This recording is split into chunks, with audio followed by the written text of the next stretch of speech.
मरतबा अपने जलसे मौखर कर चुकी है। इससे पहले पीटीआई ने 26 नवंबर 2022 को रावलपिंडी में आखिरी जलसा किया था, जिसमें बानी पीटीआई ने भी खिताब किया था।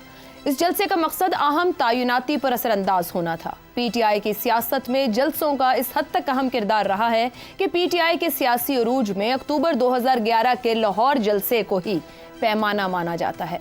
इसके बाद पीटीआई ने मुख्तलिफ अतराफ से आशीर्वाद के साथ मुल्क में कई जलसे और धरने किए। गुज़िश्ता रोज का जलसा इस हवाले से अहम था कि इसमें न बानी पीटीआई शामिल थे, न जलसे को कोई आशीर्वाद हासिल थी। बज़ाहिर जलसे का कोई भी मकसद हो, मगर इसका बड़ा मकसद हुकूमत और कई हलकों को यह पैगाम देना ही था कि पीटीआई अब भी क्राउड पुलर की हैसियत रखती है। इस जलसे में पीटीआई के रहनुमाओं के तल्ख लहजे से किए गए खिताबात हाल और मुस्तकबिल के हवाले से बहुत कुछ कह रहे हैं।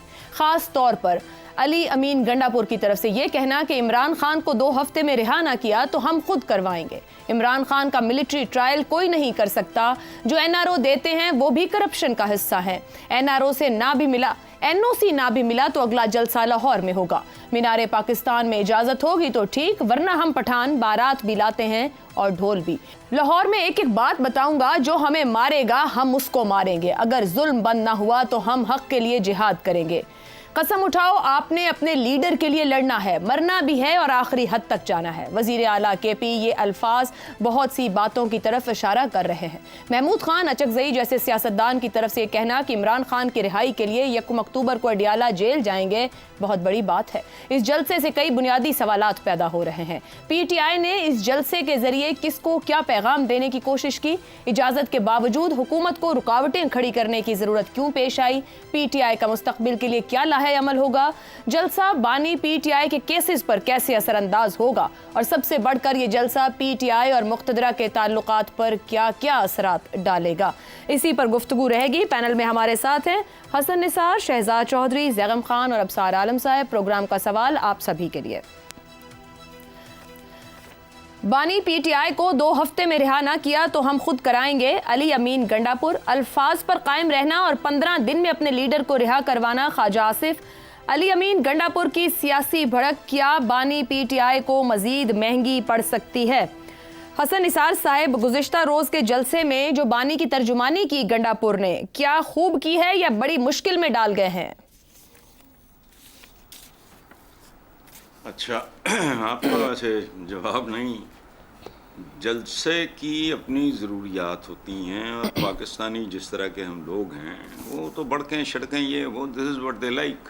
अच्छा, अपनी ज़रूरियात होती हैं, वर्कर्स की कंजम्पशन के लिए बोले गए, वो आपने बना लिया सवाल। अब मैं बेचारा वॉकआउट भी नहीं कर सकता। वो सस्ती पड़ेगी महंगी पड़ेगी, तो भाई सस्ती महंगी महज़ब दुनिया में होता है। धोखा मंडी में लगता है, लगा दाव। यहाँ ना सस्ती है ना महंगी है, जिसका दाव लग गया उसकी कीमत चलेगी। बाकी महंगी सस्ते का मुझे नहीं पता। तो और ये कुछ भी नहीं है। जलसे के आवाम के साथ किस तरह के खिताबात होते हैं वो आप भी जानती हैं, मैं भी जानता हूँ।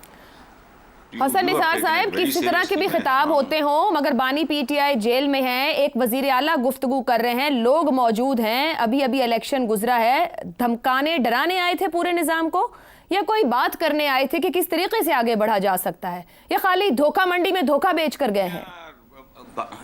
नहीं, धोखा ही बेच के गए हैं और ये सारे सब ने यही कुछ किया है। आपको याया खान का वो जुमला याद है, I will make my way through the barrel of a gun. किधर गई वो गन? वो छोड़ें सर। कोई मेरा ख्याल से अंदाजन कोई 30, 20, 55 को साल पुरानी बात आप कर रहे हैं। दुनिया बहुत आगे चली गई, हम भी बहुत आगे चले गए। कोई कुछ इंसान सीख जाता है, कोई तरक्की होती है। ये वो जमात है जो खुद को दूसरी जमातों से मुख्तलिफ कहती है। ये वो जमात है जो खुद को मुख्तलिफ बताती है। ओ नहीं बाबा, कोई मुख्तलिफ नहीं। वही अवाम, वही हुकाम, वही दुनिया है। क्या आगे चले गए हैं आप रिवर्स में गए हो। आप रिवर्स में गए हो। गलत फहमी है आपकी। आपकी एज ऐसी है। 1 मिनट ठहरो जरा। When I was in my teens, खुदा की कसम अखलाकियात का मयार इससे 1000 गुना बेहतर था। Totally agreed. लोग इससे 1000 गुना बेहतर थे। अड़ोस पड़ोस, दायां बायां, शर्म लिहाज, छोटा बड़ा, ये सब कुछ सारा कुछ निकल गए आप। बद से बदतर का सफर है आपका भाई। बाकी आपकी जो हसन मर्जी साहब, है। इसीलिए तो कह रही हूँ लीडर्स कदरे बेहतर थे, माशरे में इक़दार थी। जब ऐसे लीडर्स आए जो खुद वो कहते रहे और फिर कहते हैं हमारे कंट्रोल में कारकुन नहीं, ये जबान इस्तेमाल होगी तो कौन किसके कंट्रोल में होगा? ओ भाई, कल तक यही हो रहा था ना। कर दिया ना सारी गुफ्तगू को। एक मिनट, आपका वजीर आजम क्या कह रहा था आज से चंद साल पहले? उसकी अंतड़ियां निकालूंगा, उसको सड़क पे घसीटूंगा। अब उस पे मेरा ख्याल वो माजरत भी कर सारे चुके हैं। एक जैसे हैं, सारे ही एक जैसे हैं। चलें, ये तो तय हो गया। को मारो गोली। मैं फिर को तो बात क्या फिर करता हूं। गंडापुर साहब को भी माजरत उसके साथ कर लेनी माजरत भी चाहिए? पेश उन्होंने करते हैं। सहाफियों को बोला, सीएम पंजाब को जैसे ओ यार, मुखातिब किया, कुछ या भी नहीं। नहीं करनी हाँ, चाहिए? हाँ। माजरत नहीं करनी चाहिए, आप ये कह रहे हैं? लगे रहो हमारे। हो यार, कुछ भी नहीं करना चाहिए, जो मर्जी करके देख लो। जो लिखा हुआ है वो होना है। क्या लिखा हुआ है? होनी क्या और अनहोनी क्या, जो होना हो जाता है। जो मिलना है मिलके रहेगा, बस। हसन साहब, फिर तो आप खुद करतूत कहते हैं कि देखो। अपने अमाल देखें। आप जो कर रहे हैं, जो कह रहे हैं, उसी पर मिलना है ना फिर तो सब कुछ। चलें जी, आगे बढ़ते हैं। यही अर्ज कर रहा हूं मैं भी। अब सार साहब, सीएम केपी ने जो जबान इस्तेमाल की, मरियम नवाज को धमकियां, सहाफियों के खिलाफ जिस तरह की जबान, बल्कि बदजबानी से भी आगे की बात की गई, बारात के साथ पंजाब आने की धमकी, फिर जिस तरीके से वो इस्टेब्लिशमेंट को मुखातिब करके गुफ्तगू कर रहे हैं, क्या बानी पीटीआई की जबान बोल रहे हैं? उनके लिए मुश्किल खड़ी कर रहे हैं? चाह क्या रहे हैं? अगला कोई जलसा नहीं करना चाह रहे, इसलिए ये सब कुछ कर रहे हैं? आपके सवाल का जवाब देने से पहले मैं सबसे पहले सलाम पेश करना चाहता हूँ पाकिस्तान के उन तमाम मीडिया पर्सन्स को, उन तमाम दानिशवरों को, उन तमाम रिटायर्ड सरकारी मुलाजमों को, उन तमाम रिटायर्ड जजेस को, उन तमाम सियासतदानों को जिन्होंने हमें पिछले 14 साल ये बताया कि इमरान खान मसीहा है, वो नया है, वो आएगा तो तब्दीली लाएगा, वो नया पाकिस्तान बनाएगा, वो इस मुल्क को मदीना की रियासत, उन मौलवियों का भी, सॉरी मौलवी बीच में रह गए थे, उन मौलवियों को भी सलूट जिन्होंने बताया कि मदीना की रियासत बनाएगा। ये अली अमीन गंडापुर नहीं बोल रहा था, ये इमरान खान बोल रहा था। पता क्यों? जी, आपको याद करवाऊँ उसने जलसे में क्या कहा था, क्या कहता था? मरियम, मेरा नाम बार बार ना लिया करो इतनी ऊंची आवाज़ में, वरना तुम्हारा शौहर जो है वो बुरा मान जाएगा। कहा था जी, कहा था जी, जी, जी। कितने दानश्वरों ने उसका साथ छोड़ा, उसके बाद कितने एथिकल फिलोसोफर्स ने उसका साथ छोड़ा, कितने रिटायर्ड सरकारी नौकरों ने उसका साथ छोड़ा, इस बात पे कि तुम्हें औरतों से बात करने की तमीज नहीं है। छोड़ा नहीं छोड़ा ना? तो आज उसके जो लौंडे लपाड़े हैं ना, आगे जो उसके छलेडे हैं, जो पले हुए हैं, आपके ख्याल में अली अमीन गंडापुर आपने कहा डराने आया था? किसको डराने आया था? उनकी पॉकेट में पड़ा हुआ है। पॉकेट में, मैंने जरा मुहज्जब लफ्ज का बूट कहना चाहिए था, उनकी पड़ा हुआ है।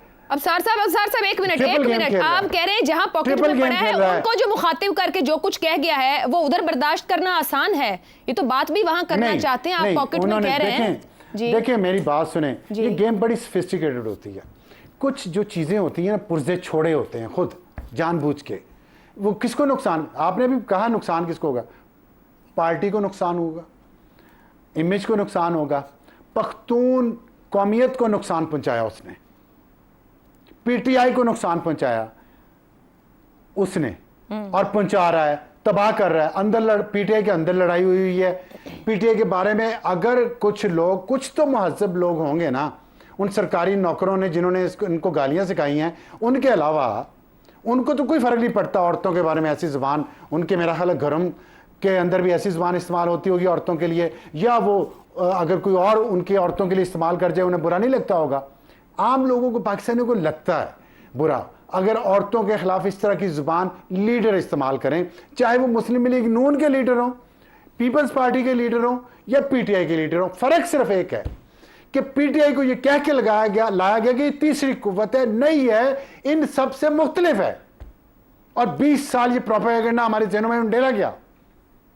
लेकिन आज हम देखते हैं इस मुल्क में जो सबसे बुरा इस्तिआरा है गाली का, सियासत को, सियासतदान को, हमारे कल्चर को बुरा कहने का, वो पीटीआई के पास है। और पीटीआई उसको अगली स्टेजेस तक ले गई है।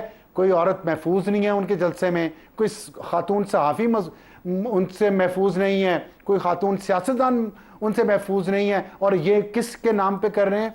पख्तून होने के नाम पे, पठान होने के नाम पे। आप सोचिए कितनी खतरनाक गेम खेल रहे हैं, कितनी गंदी गेम खेल रहे हैं। और इनको सिखाई ये गेम किसने? इनको मीडिया पे प्रमोट किसने किया? ये सब कसूरवार हैं। और ये चले छोड़े, मैं ये जो सियासी भड़क लगाई है उन्हें 15 दिन और 2 हफ्ते वाली, और आगे से नून लीग ने भी कहा करके दिखाओ, ये कोई जरूरत थी इस वक्त ये बात कहने की, या वाकई 2 हफ्ते में बानी पीटीआई बाहर आने वाले हैं? हाँ, ज़रूरत थी, जलसा था, लोग थे, लोगों को ड्रामा करके दिखाना था। इसलिए अलीमा खान पेशावर में जाके उस पर करप्शन के इल्ज़ाम लगा के आ गई हैं, नहीं लगाए, और इस्टेब्लिशमेंट से ताल्लुकात के इल्ज़ाम लगा के आ गई हैं। उसने अपने आप को बताना था। देखिए, कुछ लोग रखे होते हैं जो बाहर खड़े होकर गालियाँ देते हैं इस्टेब्लिशमेंट को, लेकिन अंदर से साथ मिले होते हैं। He is one of them. मैं जिम्मेदारी से बात कर रहा हूँ। और कह रहे हैं मुझे एक बात में गिरफ्तार, अब तो कह रहे थे कर लेंगे, उन्होंने नहीं किया, तो क्या अंत क्यों करें गिरफ्तार? वो किसका नुकसान कर रहा है, हमारा या अपनी पार्टी का, या पख्तून कौमियत के लोगों का? अब आप खुद बता दें किसका नुकसान उसने किया है, क्यों करें इसको अंदर, क्यों इसको हीरो बनाएं? आप मुझे बताएं, आपके सिस्टम को डराने आया था, मुझे बताएं कोई शख्स इस सिस्टम को डरा के चीफ मिनिस्टर बन सकता है? डायरेक्ट मफरूरियत से वो चीफ मिनिस्टर की कुर्सी पे पहुंचा। वैलिड पॉइंट, कुछ तो है ना सिस्टम के अंदर जो उसको सपोर्ट कर रहा है, कुछ तो है जो आजादी है कि आप कुछ भी कहें। अफसोस सब